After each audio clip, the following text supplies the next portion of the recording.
For the last few years, I've had this sense that everything I learned as a kid about how America's government works is completely wrong. But I had no idea how bad things actually were until I saw this one graph. Researchers at Princeton University looked at more than 20 years worth of data to answer a pretty simple question. Does the government represent the people? Now, this is what they found. This axis here represents public support for any given idea. On the left, at 0%, are ideas that not a single American wants. On the right, at 100%, are ideas that everyone supports. This axis represents the likelihood of Congress passing a law that reflects any of these ideas, from a 0 to a 100% chance. On this graph, an ideal republic would look like this. If 50% of the public supports an idea, there's a 50% chance of it becoming law. If 80% of us support something, there's an 80% chance. You get the idea.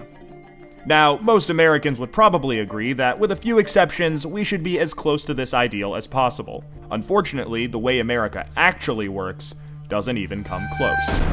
Take an idea that nobody supports, literally nobody, and it has about a 30% chance of becoming federal law.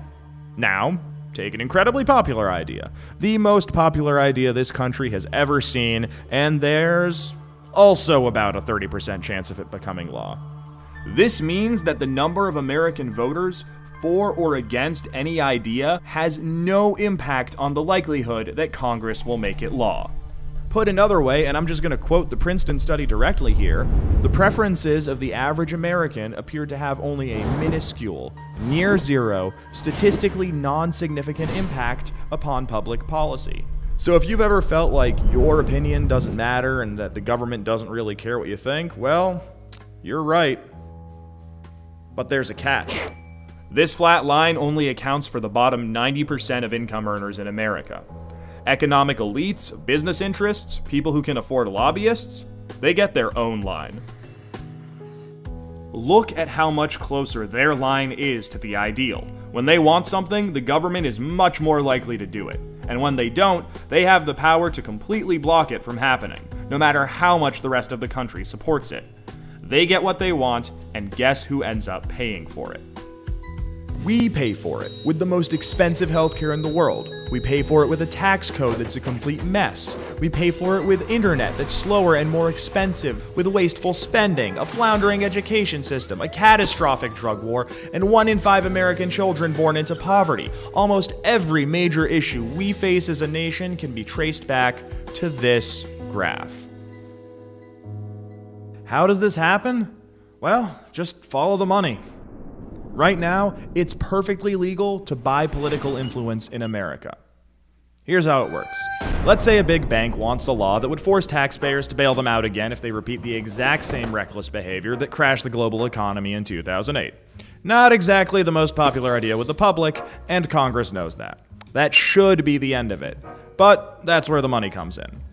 It's perfectly legal for our bank to hire a team of lobbyists whose entire job is to make sure that the government gives the bank what it wants. Then those lobbyists can track down members of Congress who regulate banks and help raise a ton of money for their re-election campaigns. It's perfectly legal for those lobbyists to offer those same politicians million-dollar jobs at their lobbying firm. Then, those lobbyists can literally write the language of this new bailout law themselves and hand it off to the politician they just buttered up with campaign money and lucrative job offers. And it's perfectly legal for those politicians to take the lobbyist-written language and sneak it through Congress at the last second. So now you've got a law that greatly benefits the banks, and the whole process can start over. This is how a bill becomes a law. A special interest hires some lobbyists, those lobbyists collect campaign contributions, offer jobs, and then write the laws that Congress then passes to help those same special interests. This happens every day on every single issue with politicians of both parties. In the last 5 years alone, the 200 most politically active companies in the United States spent $5.8 billion influencing your government. Those same companies got $4.4 trillion in taxpayer support. And that's trillion, with a T. And that's just the top 200 companies. Never mind every other special interest, every union, every trade association, and every billionaire. Every single one of them can use their money to buy political influence. You know, there's this idea out there that this only became a problem after the Supreme Court's Citizens United decision in 2010. But the data goes back almost 40 years, and the results are clear. Corruption is legal in America. And as long as it is, anyone who can spend money to buy political influence will. The solution here isn't rocket science. Make corruption illegal. We already know Congress won't do it. I mean, one look at this chart will tell you that.